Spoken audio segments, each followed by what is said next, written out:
SECfans.com, week 11, stepping outside the SEC for a game. We've been known to do that a bit this year. The SEC's down, college football is down, so we got to talk about the big games when we can. Y'all, just a quick reminder, a couple things. One, we're having some audio issues this week. We'll get it cleared up next week. It may not matter for y'all since you're not SEC fans. You don't listen to us that much. But just know we try to have these to be top-notch. This week we're struggling a little bit. We're going to get there. Also, if you're new to our channel, Miami fans probably especially new to our channel since we've done a couple of Notre Dame games this year. Thumbs up if you like it. Thumbs down if you don't. But you owe us a comment as to why you don't like it. Back it up with data. We're a nerdy channel. We're going to give you a computer model. We're going to talk stats and numbers. So back up your position with data. If you love us, give us a subscribe. We're not SEC homers. We are completely honest to the data wherever it takes us. So I think you'll enjoy our content. Okay, so Miami Notre Dame. It's an interesting game because if you looked at this game on the schedule back in August or September, you wouldn't be super excited about it. And now there's a ton of hype for this game because we've got two teams with clean records and both in contention for a playoff spot. I can't say, I mean, I'm certainly surprised. I didn't predict this to be where we would be in this point in the year, but I'm pleasantly surprised. And I thought after Miami had some struggles, for the last couple of weeks, that Virginia Tech was going to kind of expose them, and they didn't. So this is a good one to talk about. Let's start with Notre Dame. We're real familiar with Notre Dame. We watched them a lot, talked about them a lot this year. I want to start with the defense because I thought they would struggle with Wake. And not necessarily in a bad way. That's not to slam Notre Dame. I think Wake is actually a much improved team than where they've been the last few years.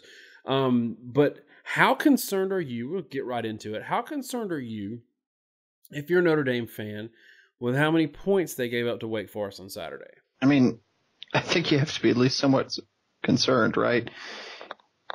Wake moved the ball pretty successfully in a balanced attack, but Wake moved the ball rather successfully on the ground. Matt Colburn averaged 6 yards per carry in that game. Walford averaged 4.9. The quarterback, they had a reserve guy, Hinton, averaged 7.8 yards per carry. There were some long sprinkled in, but in general, they were just successful. And even the quarterback, you look at a 7.4 yard per attempt average, that's not necessarily great, as QBR was pretty low. Most of that came in, and when we say QBR, I'm referring to the ESPN metric. And if it's low with decently good numbers, it tells me a lot of it's screen passes and what have you. And then he didn't generate a whole lot through the air, which I think matches the eyeball test. But he threw 45 passes, still had pretty good numbers with a ton of attempts. Sometimes when you throw that much, it's hard to keep your numbers high, because you don't want to be doing a lot of low percentage throws because then you throw away a lot of downs. I think anytime you give up 37 points, it's a concern. Anytime you give up 37 points to a team that isn't an upper echelon team, it's probably even more of a concern. But I do think Wake Forest is a pretty good team. I think it's, I guess you could say acceptable to give up a little bit to them. And I think to a certain extent, probably this was a look-ahead game. I mean, we don't talk about that a lot here because we don't necessarily totally buy into some of that stuff that everybody likes to talk about. But it does happen when you're looking ahead to the next game. People don't have the same energy or production.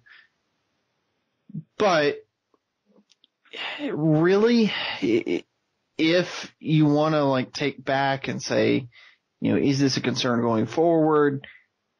There's two sides to it. One, Notre Dame has not struggled throughout the year defending the run. They've been quite good against the run. And, as rushing defenses go, this was, one of their worst games. They've given up 5.98 yards per carry is uncharacteristic. They hadn't given up 5 yards per game before. So it's easy for me to say that this may be a game where they're looking forward, and this is why we like the stats, because they played 3 ranked teams to this point in the season, and in none of those games did they give up 5 yards per carry. Southern Cal, they didn't even give up 2.5 on 31 carries. So this was an abnormality for Notre Dame.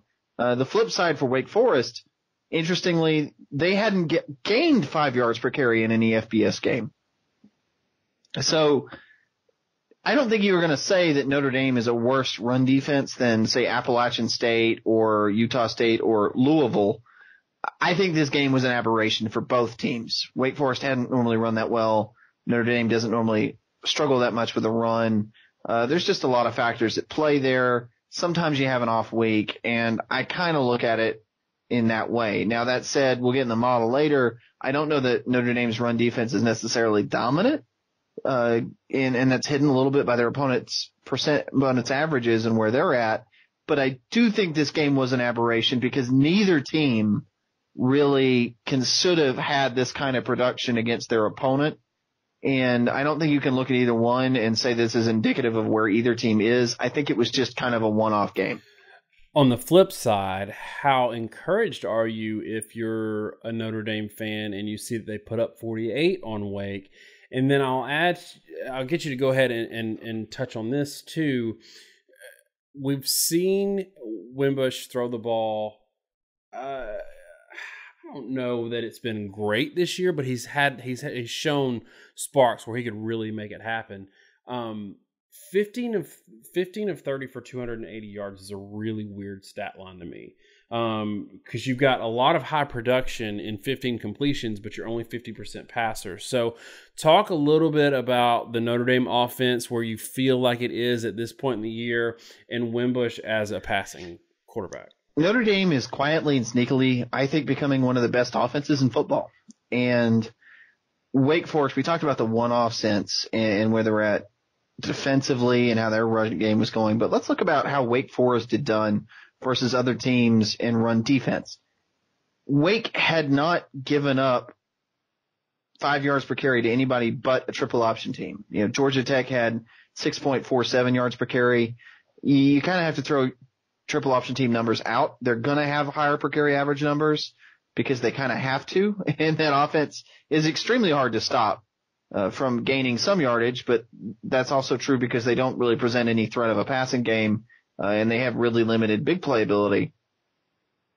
Wake Forest held Clemson to under 4 yards per carry. Wake Forest did a pretty darn good job holding Louisville to 4.55 yards per carry.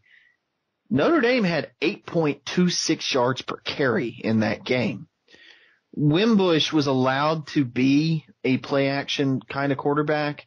He threw a lot of passes downfield. I think it's a really good sign that he was able, 50% isn't a great completion percentage number, okay? You're not going to be able to sustain drives in the passing game if that's where you're at. But if the passing game is designed to be a complement where you're running the ball extremely successfully and hey, it's 2nd and 4, I can throw the ball on this down, and if I don't get it, I can run for the first down on 3rd and 4. Then you can throw the ball, and you don't need a high completion percentage, but you can really benefit if you have a really high yard per attempt average, and Notre Dame did. 9.3 yards per attempt is high, but when you consider they only completed half their passes, it was 18.6 yards per completion. So every other throw was completed for 20 yards. That's what that comes down to. I mean, that's extremely effective. And those balls were thrown in the air that far. So he became an excellent complement to the run game. I think Wimbush is turning into a really good quarterback. And now that he's showing that he's really healthy again, and that he can run for 9.2 yards per carry while throwing to 9.3 yards per attempt. At this point, they're just becoming deadly offensively, and they're really clicking in rhythm. It's going to be a different matter when they play elite defenses. I'm not sure that Miami is an elite defense. They're a very good all-around team, and there's very few elite defenses. But against just about everybody else, Notre Dame is one of the scariest offenses in college football right now. All right, I want to give you a comparison that Notre Dame fans are familiar with, and they're also familiar if they've listened to us talk at all about Notre Dame. They know that we weren't super high on their 2012 team, mostly because we think if you're a national title contender, then you can't necessarily help if you got junk on your schedule, but you got to take care of business when you play junk. So let's talk about this for a minute. It might sort of tip our hand where we think we're going to go on the pick, but how much does this year's Miami team and the way they're playing remind you of 2012 Notre Dame? Is that a fair comparison, or am I being completely unfair? I think it's a pretty fair comparison. Our rag on 2012 Notre Dame was just because you win all your games doesn't necessarily, from a predictive standpoint, mean you're going to beat a team that's better than the teams you've already played. And one of the screwy things in college football is somebody wins every week. And that sounds kind of stupid or cliched, but if you were to get 50 people in a room and you all told them to roll a dice 8 times, and let's say they win when they roll a 4 to a 6 and they lose when they roll a 1 to a 3, some of those guys are going to roll, one or two of them at least are going to roll 4 to a 6 8 times. They're going to go 8-0. And if you're even with all the teams you play, there's always a chance that you just end up on the right side of things in every one of those games. 2012 Notre Dame, I think to a certain extent had that happen. And you can talk about the grit of that team, and I respect that. The fact that their defense was very good and they were fundamentally sound allowed them to win close games. But to a certain extent, they were constantly in close games, and they were one play away from losing all of those. And frankly, there's a lot of luck to that. Miami has that sort of thing to a certain extent in spades. If the Florida State game, the end of the game, that big throw that allowed them to score to end, that was a great play. It was a good throw. They needed a lot of stuff to go right for that to work. And if that didn't work, then they lose that ball game. And if they lose that ball game, they lose to a not particularly good Florida State team. They've had several of those throughout the season. And I get that those are players making plays. Totally get that. I totally get that you have to make those happen. But you shouldn't be in that situation in the first place. And to a certain extent, as much as you made a play, you're also hoping that the defense doesn't make a play, that he doesn't get his head around. And I'm trying to remember, I think it was the North Carolina game. It was one of those throws they did in the end zone where if the guy had just turned around at the right moment, he would have easily been able to intercept or deflect the pass in one of those late drives. And that's where Miami's been. Now, I would also think a little better of this if their schedule was better, but Virginia Tech's their first ranked win. Now, Virginia Tech was a good win, but, and I'm going to digress a little bit, and then I'll let you ask other questions. I'm not sold on Virginia Tech by any means. Virginia Tech themselves has played 3 ranked teams. They played West Virginia, Clemson, Miami. They lost by double digits to 2 of them, Clemson and Miami. West Virginia has not stayed a ranked team, and we're not really still sure where they're at. I don't know that my Virginia Tech is that good. So the next question to me is, how much can we take from the Virginia Tech game where they did win one soundly finally against a good team? Was that Miami was really good? Was it that this was a one-off game? Or was it that Virginia Tech might just not have been a phenomenal team themselves? The answer is in all of that and all those questions. I think Virginia Tech is probably better. I don't know that they're great, but I think beating them 28-10 says a lot of good about you, especially considering, Clemson beat them about the same way. I don't know if the score was. I think Miami might have had a little bit better margin because Clemson put some scrubs in at the end, but still, like, they took care of business, and that's what we've kind of wanted to see all year. Is you're playing some of these crappy teams and you're not taking care of business. The Florida State game is particularly alarming, just because of how bad a football they were playing at that point in the year. 1 pointer over Georgia Tech. 5 points over North Carolina. These are bad teams, and I get Georgia Tech is a little screwy. But we say all this to say it's shown time and time again that you can have a one-off. Almost every team that wins a championship, Clemson had one with NC State last year. Alabama always rolls out an egg somewhere and wins an ugly game. You can have a one-off. That doesn't bother me at all. It's a weird game, and that happens. When it's consistent week to week, you can still be a good team, but we're talking about you as a national title contender. Obviously, where Notre Dame is ranked right now, they're a national title contender. Miami's undefeated this late in the season. Regardless of what you want to say about their schedule, their wins and losses, they're a national title contender. So when we go back to 2012 Notre Dame, that's a good football team. They didn't belong in the national championship game. So if you want to be talked about as someone that belongs in that game, you have to prepare yourself for scrutiny that's probably a little uncomfortable given the fact that you're undefeated. And Miami fans have heard this, and it's a fair point. You know, they know it, and all they got to do is to shut us up is go out and win the game.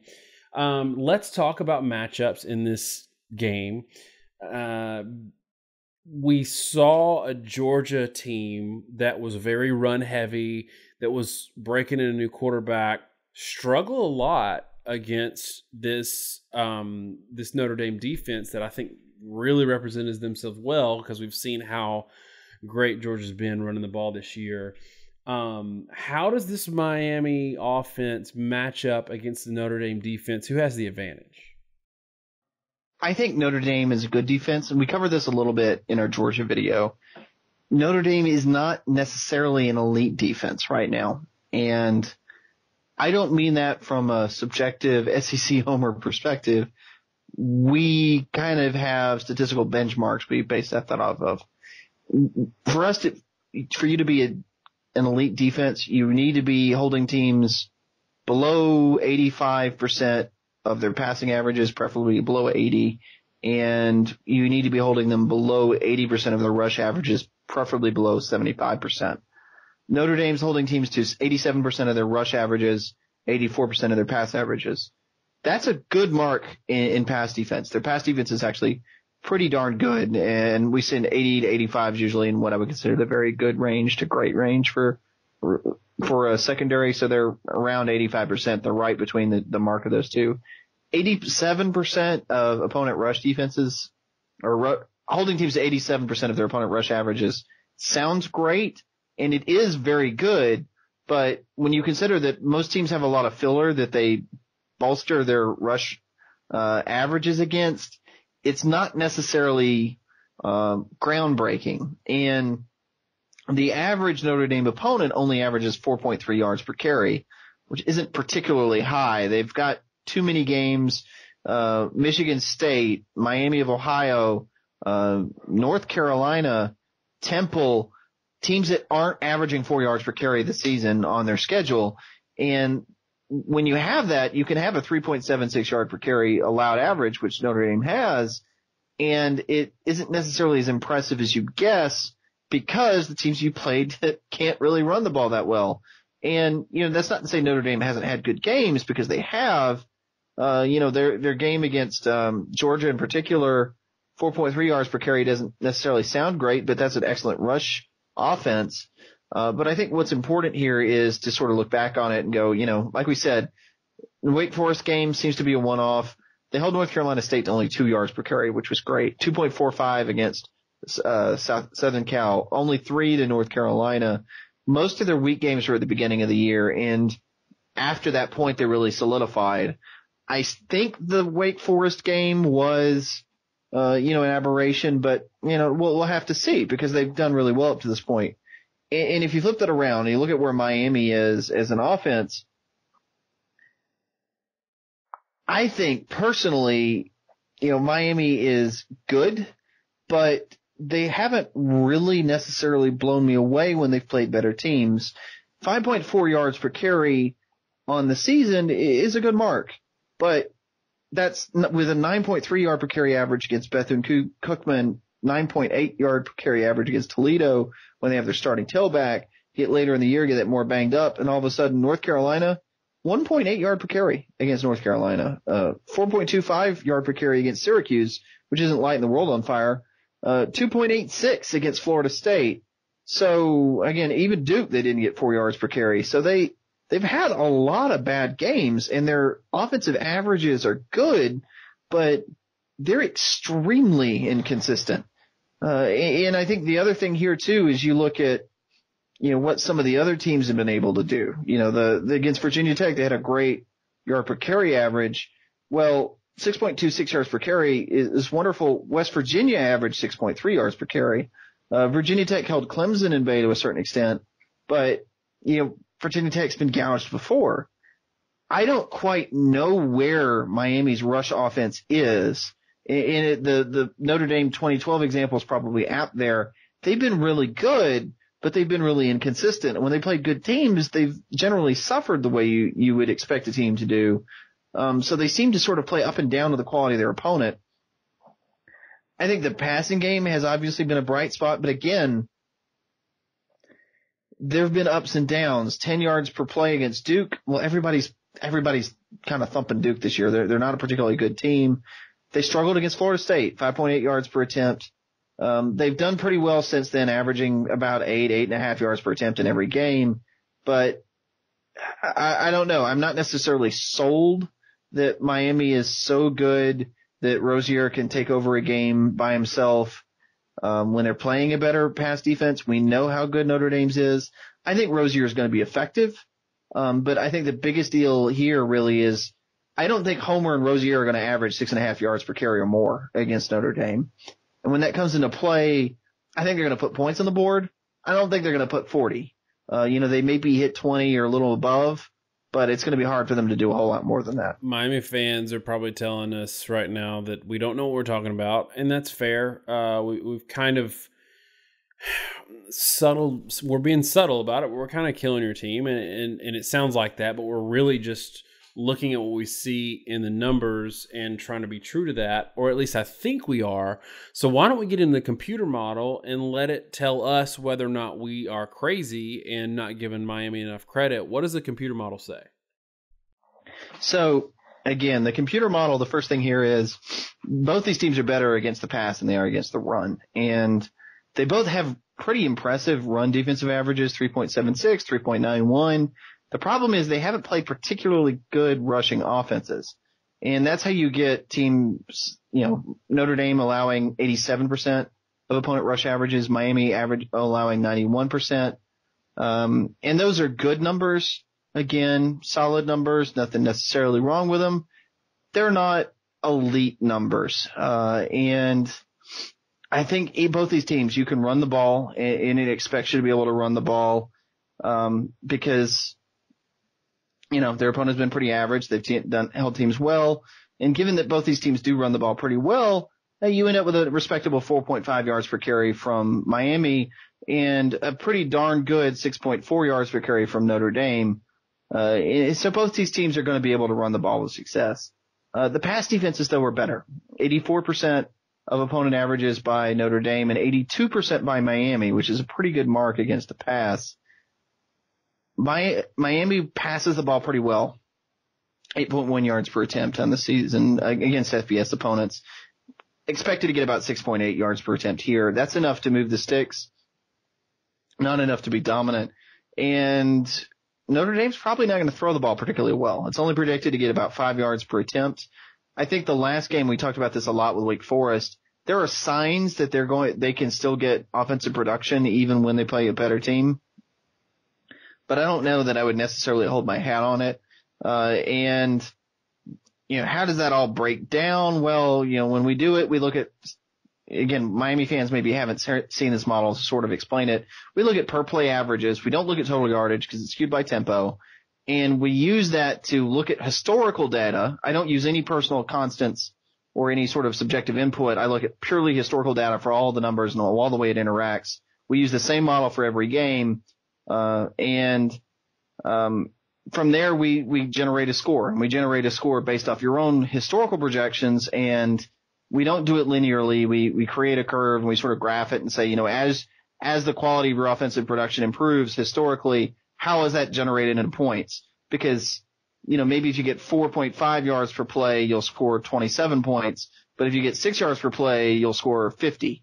It's not linear. Sometimes a jump, an extra yard per play makes a really big difference when you move the sticks. And it differs from team to team. Some teams are a lot better about scoring points off yards than others. In this case, Notre Dame with 5.8 yards per play 5.82 to be exact, I'll take it the decimal number, is expected to get 34 points. And Miami, with 5.80 yards per play, so 2/100th of a yard different, is only expected to get 25 points. And what that basically comes down to is the offenses as a whole should be similarly effective.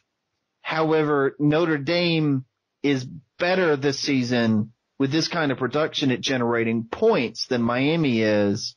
Miami's just a little more inconsistent. Notre Dame, with their running offense, if they're getting 5.8 yards per play, they're probably getting it running the football, and they're moving the sticks and sustaining drives, and they can turn that into points better. So you end up with a 34-25 score prediction, but that's in a game where it's saying they have almost exactly the same amount of yardage.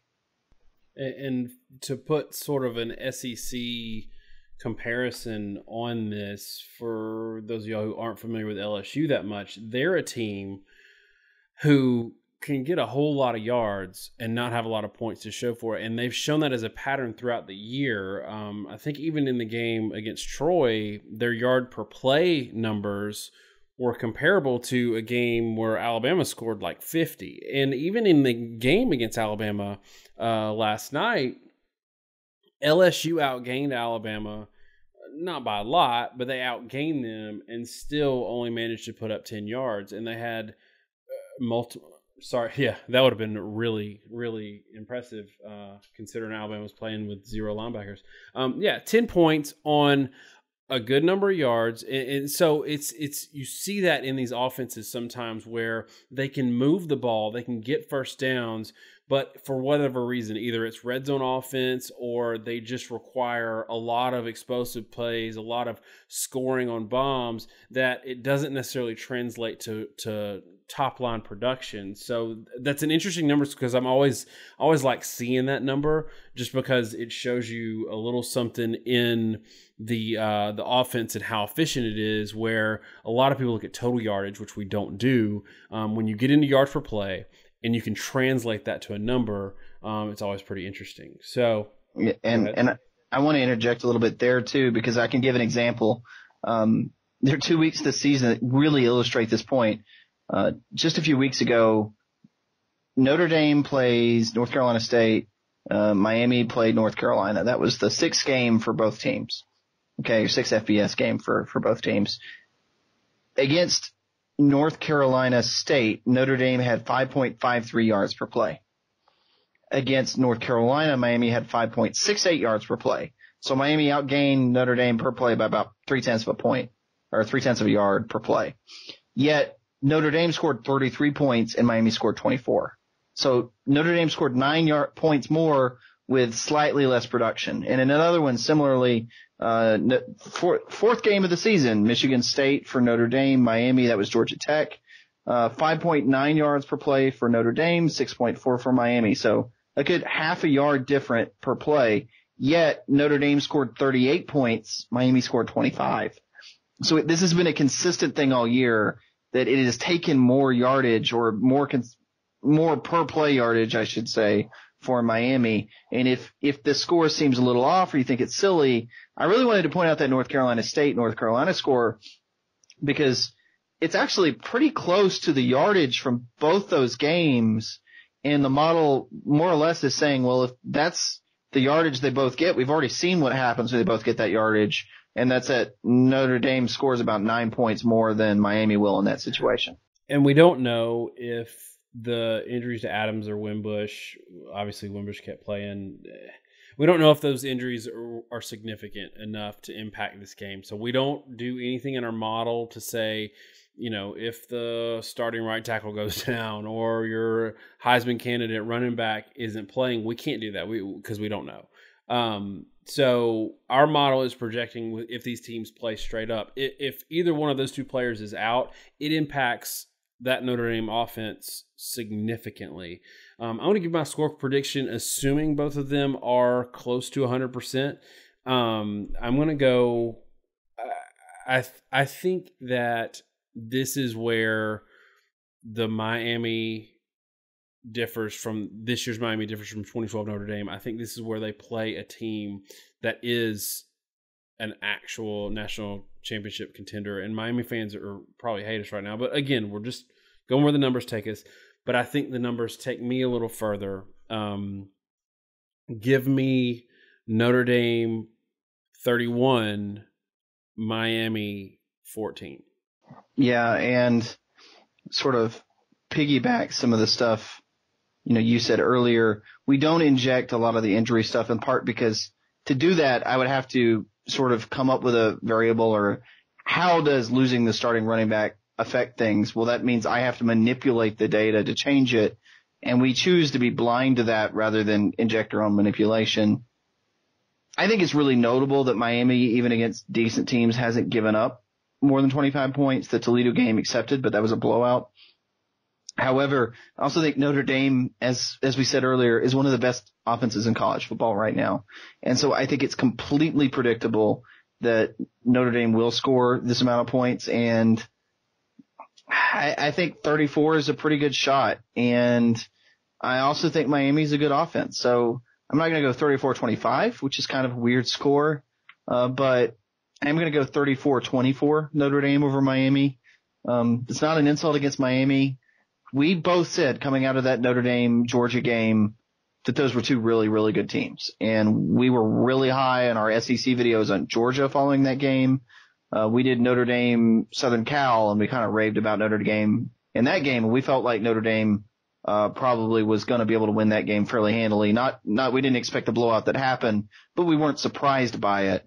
I think this is a closer game. I think Miami is a better team than Southern Cal, honestly. And I still think, though, that Notre Dame's offense right now is just too potent. So I think they're going to be able to outscore a Miami team that's going to have success, but not overwhelmingly so, and outpace them probably by about 10 points. All right, real quick, we did it for the Georgia-Auburn game. Let's do it again here. If Notre Dame wins the game, give me your MVP. And if Miami wins the game, who will the MVP be in this one? I'm going to go with the obvious answers, and the same one I did earlier. It's the quarterbacks. Notre Dame's offense starts and stops with Wimbush. He has a distinction of frequently averaging higher yard per carry average than he has yard per attempt. Crossing 9 yard per carry is crazy in a game for a quarterback with over 15 carries. So I think everything goes with him. If they win the game, it's almost certainly because Wimbush is very productive. Similarly, I think Miami, is going to have to throw the ball. And, if the quarterback is very successful, they tend to be the MVP. I'll go with Rosier, but I also think they're going to have to run the ball well. And like we said, the pass defenses for both these teams are a little bit ahead of the run defenses. So, as much as I think from a perspective of who would be named by the media the MVP, that'd be the quarterback. The guy that has to really be the MVP is probably going to be the running back. They need Homer to be very successful. But given that Rosier is a runner and a thrower, it's going to take a ton of yardage from him to make them win the ball game. And I think the quarterbacks are going to be the guy that carries either one of these teams to victory. All right, y'all. This has been a long week for us. Again, apologies for the weird audio stuff. If you've heard us in the past or you hear us again next week, we'll have it cleaned up. Thanks so much again, Notre Dame fans, I think this is our third one. Miami, this is the first time we've been able to talk about y'all. But if you win, we will certainly be finding you again because things get really interesting for you down the stretch. Again, in the comments below, tell us where we're wrong. We're totally okay with you disagreeing with us. We'll probably engage you and tell you where you're wrong, which is okay. That's why we want the comment section to be lively. Thumbs up if you liked it. Thumbs down if you didn't. If you really liked it, how about a subscribe? Thanks so much, y'all. Have a great week, and God bless.